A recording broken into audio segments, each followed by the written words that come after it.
yes, I have finally moved off grid, and we have only lived here for about a month and a half, but this is something we've been dreaming of for years and years and years. And despite facing some challenges already, we really couldn't be happier.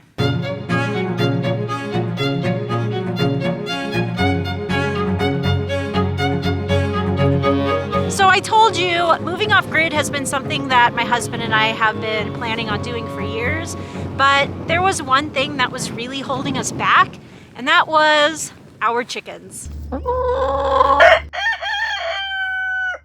I am obsessed with giving my chickens a good quality of life, and I knew that whenever we finally did move off grid, I wanted my chickens to have a better quality of life than they were having at my old place. I'm having a better life, they should have a better life too.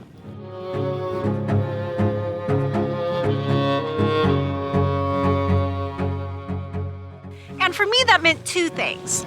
First, I wanted to give them a giant chicken yard that would mimic their ancestral environment. So this spring and summer, we'll be building them a giant fenced chicken yard, and then I'll be growing them a food forest within that yard over the next several years, so they'll have their own little jungle. That's the first thing I wanted to do for them. The second thing I wanted for my chickens was for them to be more comfortable in their coop, both in really hot weather and really cold weather, like today. Chickens fare best between temperatures of 60 and 75 degrees. That's their thermal neutral zone. So the burning hot summer temperatures and the freezing cold winter temperatures they experience here in Idaho are really unnatural for them.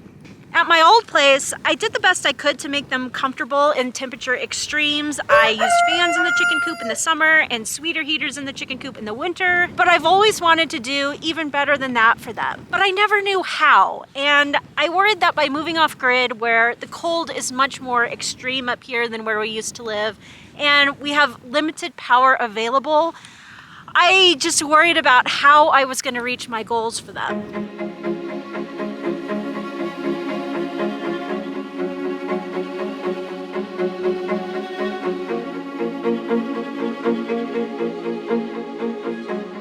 So let me show you down here how things are set up and how I've managed to give them a super warm, super safe coop. Super deep snow. It comes up to my knees pretty much.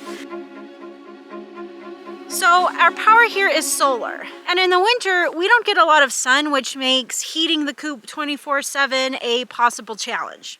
Even having just lived here a little over a month, we've already run out of solar power a couple of times. And when that happens, we have a backup generator. So for the days that we've exhausted the solar power, the generator will then kick on and it will charge the solar batteries housed here and then kick back off. That gives us power for a few days, and then we'll either have sun by then or the generator will kick back on. The generator runs on propane, but that too is limited. And propane trucks aren't able to access us in the winter. The roads are just too dangerous. So if we were to run out of propane in the winter, we'd just be screwed. So how could I design this paradise system I want for my chickens with these limitations?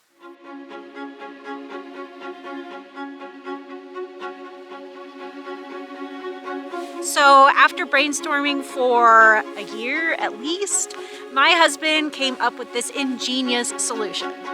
Our solar batteries and inverters need to be in a climate-controlled space to work at peak efficiency. Our house is really too small to house the batteries and inverters, so we decided we needed a climate-controlled outbuilding to house them. And then my husband said, why not combine the battery room with the chicken coop somehow? So when we heat the battery room in the winter, we're also heating the coop. And when we cool the battery room in the summer, we're also cooling the coop. So this shed here, it has two rooms in it. This side is the battery and inverter room. The far side over there is the chicken coop. Let's take a look at the battery room first. So I do just want to warn you, it is a complete mess right now, but here it is.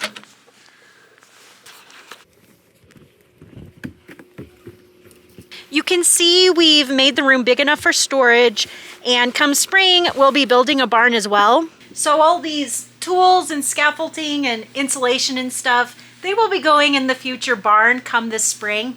And we'll bring shelves in and organize all the chicken coop stuff. That's the plan. If you take a look over here, these are our solar batteries. These are the inverters. And you can see we've insulated the whole place. We haven't gotten it all covered up quite yet in the ceiling. We've also insulated the coop section, which I'll show you here in a minute, although we have covered all of the insulation in there. But first, over here, we have a pellet stove. It holds a huge amount of pellets, so we only have to refill it every few days, and it heats this entire room. And this room is really warm right now. It's 68 degrees. It's not anywhere near that warm in the coop right now. You'll see why here in just a minute. But first I want to show you that we also over here have a mini split. So if the pellet stove were to stop working for some reason, once the temperature in here goes down to 62 degrees, I believe it is, the mini split heater will turn on. And in the summer, this mini split will air condition this space. Okay, now here's the good part. Over here, you can see there are 2 holes cut in this interior wall, and this is the only wall in this structure that's not insulated. It's just plywood. But you can see here 2 holes into the chicken coop room, and we've put furnace filters in the holes. And then we have a duct coming down, so there's actually a fan in the duct, and we set it up so it's pulling hot air from up top, because hot air rises, right? So it's pulling hot air from up here and blowing it down into the coop. So let me show you the coop side now.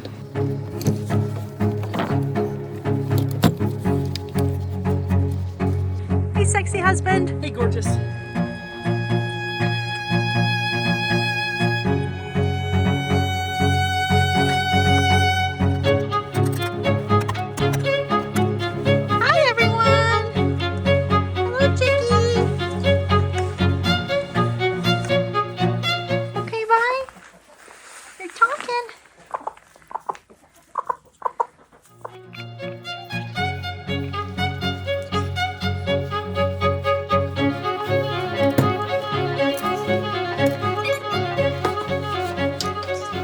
So there's that interior wall with the furnace filters, and the temperature in here right now is about 44 degrees. And that's the case no matter how cold it is outside, whether it's 0 degrees or 30 degrees, the temperature in here is the same. But you can see the temperature in this coop right now during the day is about 20 degrees colder than it is in that battery room. And that's because the pop door is open and there's so much heat that's escaping from here. At night, when the pop door is closed, the temperature difference between this room and that room is only about 10 degrees. So at night, it's between 55 and 60 degrees in here. And that's just because the ventilation then is all only at the top. And we'll be putting some plastic strips on the pop door to help keep it a little warmer in here during the day too. But if I did want to increase the temperature in here, I could do a couple of things. I could increase the temperature in the battery room, or I could cut more holes in the wall and put more furnace filters in, and that would also increase the temperature in here. If you're wondering why we have the furnace filters in the holes, it's because that then keeps the chicken dander and dust all in the coop, rather than having it go into the battery room and be a potential fire hazard.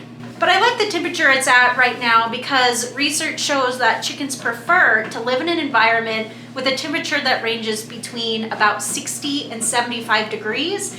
So I like to keep my winter coop temperature near the bottom of that range so it's close to about 60 degrees during the cold nights.